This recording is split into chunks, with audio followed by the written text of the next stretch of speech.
সত্যটা না জেনে টল করতেছেন, কিন্তু এটা যে আমার পরিবারে কতটা এফেক্ট করতেছে এটা আমি শুধু জানি। আজকে আমার বাবা, আমার মা আমার দিকে তাকিয়ে কথা বলার না, এর চেয়ে কষ্টকর কিছু হইতে পারে?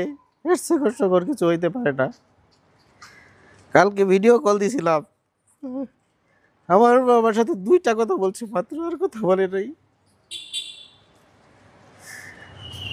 আপনাদের কাছে অনুরোধ করব, আপনারা আমাকে নিয়ে যদি টল করেন, একটু আপনার শিক্ষকের কাছ থেকে জেনে নেবেন যে আসল সত্যিকার অর্থে এই রাসেল মাস্টার মিথ্যা বলেছে না সত্য বলেছে। আর আপনারা দেখেছেন আমি গাড়ির সামনে ছবি তুলেছি, এটা আমার চাচাতো ভাই, সে জর্ডান থাকে, তাকে আমি রিসিভ করতে গেছিলাম এয়ারপোর্টে। এটা তো আমার টাকা দিয়া না, এটা তার টাকা দিয়ে। হ্যাঁ, গাড়িটা ভাড়া নিছিল, আমি জাস্ট তাকে রিসিভ করছি। তারপরে দেখেন আপনারা দিচ্ছেন বুফেতে খাইতে গেছি।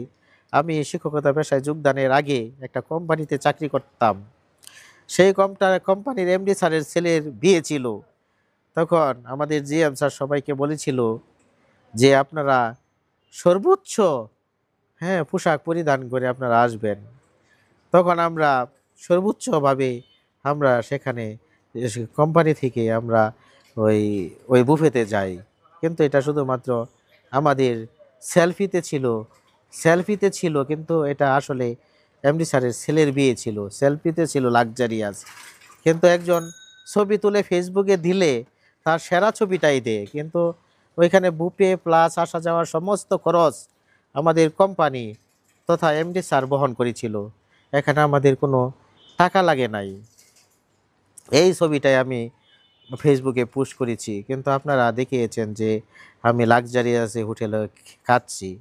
কিন্তু যে যে যার কিছু দেখলেন, আপনার জীবনে বন্যাট্য থাকতে পারে, আপনার জীবনে বন্যাট্যতা থাকবে। আপনার আপনার বন্ধুর, হ্যাঁ, গাড়ির সামনে ছবি তুললেই, কিংবা আপনার এক জায়গায় বেড়াইতে গেলেন, ওই বাড়ির ছবি তুললেই তো এটা আপনার হতে পারে না।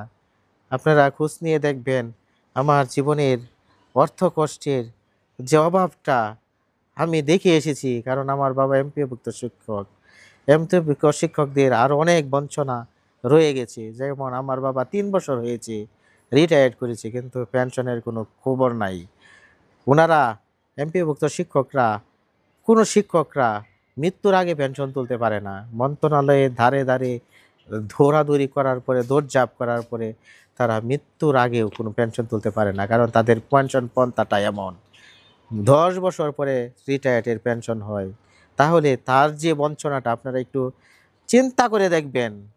আপনারা একটু চিন্তা করে দেখবেন, এই বৃদ্ধ বয়সে আপনার শিক্ষক যখন অর্থে কষ্টে জর্জরিত, আপনার শিক্ষক সারা জীবন আপনাকে আমলা বানিয়েছে, আপনাকে সেরা বানিয়েছে, আপনাকে শ্রেষ্ঠ বানিয়েছে, কিন্তু আপনার এই শিক্ষকই অর্থ কষ্টে জর্জরিত। একদিন খোঁজ নিয়ে দেখেছেন? আপনাদের কাছে আমার প্রশ্ন রয়ে গেল, আপনারা দেখবেন, তারপরে আমাকে নিয়ে প্রশ্ন করবেন যে আমি মিথ্যা বলেছি।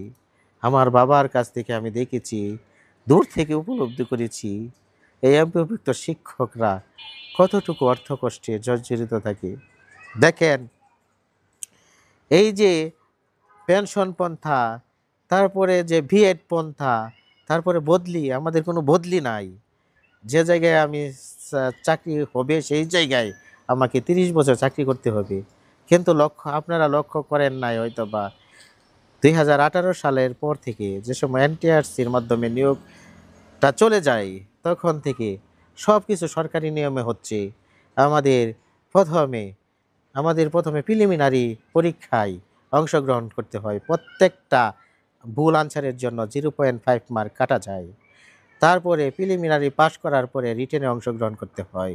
রিটেনে অংশগ্রহণ করার পরে ভাইভাতে অংশগ্রহণ করতে হয়।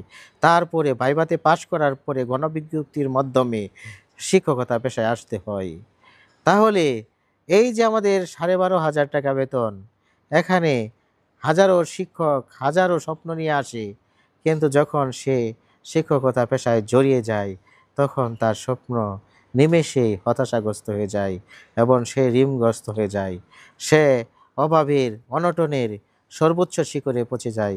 আমি রাসেল মাস্টার এই 6.5 লক্ষ শিক্ষক কর্মচারীর শুধুমাত্র প্রতিনিধিত্ব করেছি।